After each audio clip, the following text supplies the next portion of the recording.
Hi everyone, it's Cindy from Cindy's Art. Today we are painting a lavender watercolor field, and I started off with a very light sketch for my painting, and then what I did was take masking fluid and I covered up the flower heads to protect them while I went ahead and painted the background and the bottom. So as we go along, I'm going to list the colors for you so you can paint along. You can slow down the videos on YouTube under your settings, and I will jump in here and there just to make a few comments, but just enjoy the music, and I would love to see your work. Be sure to share that with me.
I'm working what on what right now.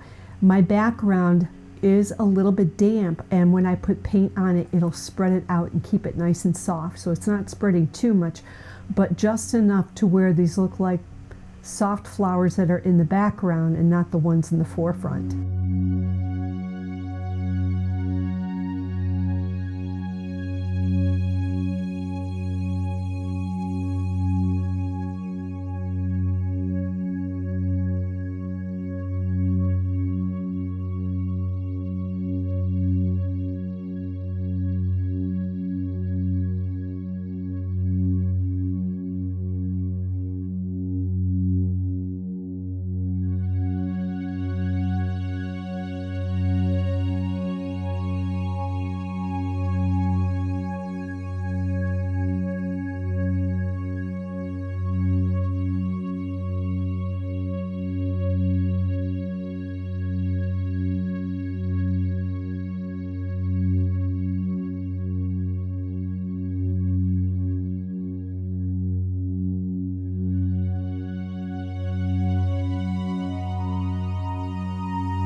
I'm darkening the details in the foreground, what's closest to me, and one of the ways that I did this was using ultramarine blue deep along with a deep purple in order to paint some more of the darkness and the depth behind it. And what that'll do is help highlight the white areas. In a minute here, I'm going to take off the masking fluid with a rubber cement eraser.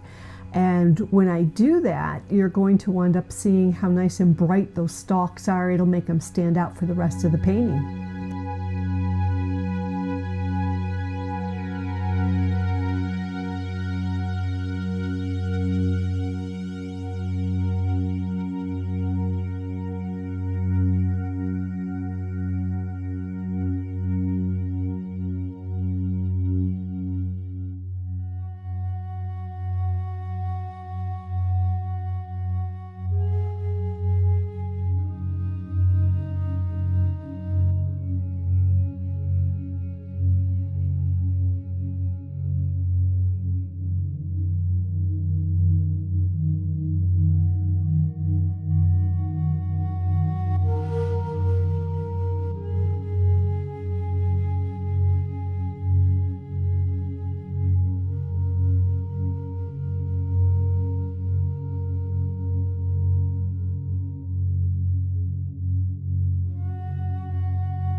I'm using my darkest purples now, using a phthalo blue deep along with a deep permanent violet.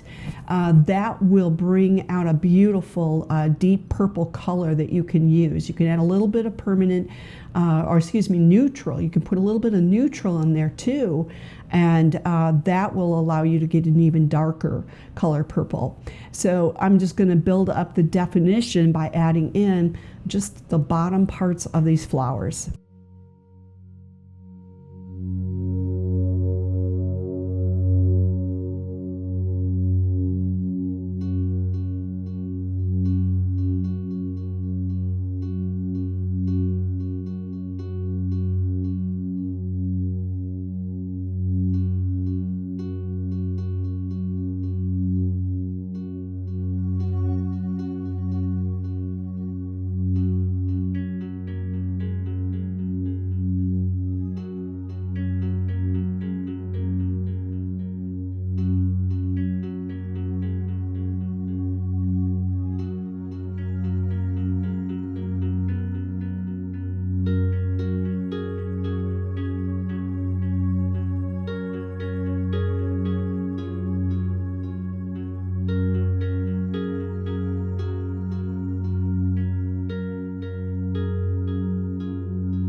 I'm using a wooden nib pen that has no lead, nothing on it, just has a pointed end and a square end. I dip it in water and then I go to a spot on my painting and I can lift off, like I'm lifting off some of the color right now so I can define those stems better. It's another tool of the trade that you can use. You can use a stick and do that. You can use one of your angled brushes to do that. And what I'm doing is dipping that brush in, and then I am using my paper towel and I was dabbing it up so I can pick up that water and it picks up that paint. I'm grabbing my Mincho pen, a size 6, and I am going to outline a little bit of the flower heads. I just wanted to detail it out and make it stand out a little bit more. So an easy way for me to do that is with a Mincho pen. I can also do it with the color neutral and a very, very fine brush. Sometimes I just enjoy doing this as well. And it makes it a multimedia picture, but it looks wonderful. So decide which way you want to do it. But all I'm doing is looking at this painting and deciding, do I need to help it at all? Do I need to help define those flower heads or the stems at all? And if I do, then I'll do it this way.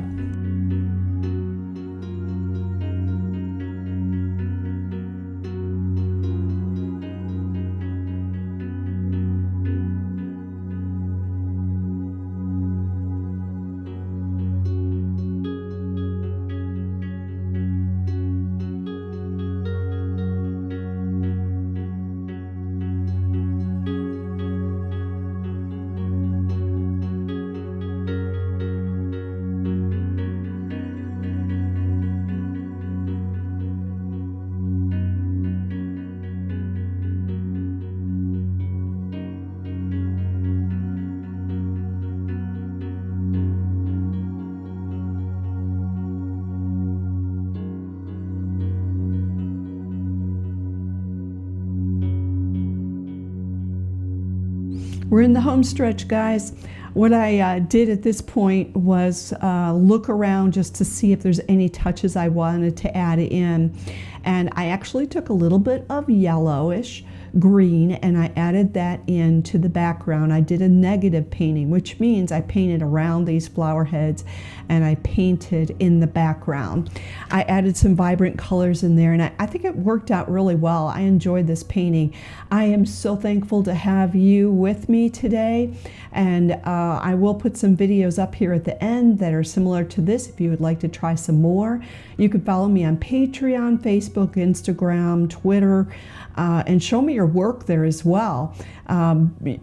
Please be sure to subscribe to the channel, smash that like button if you found value in what we did today. I so enjoyed being with you, and I will see you next time.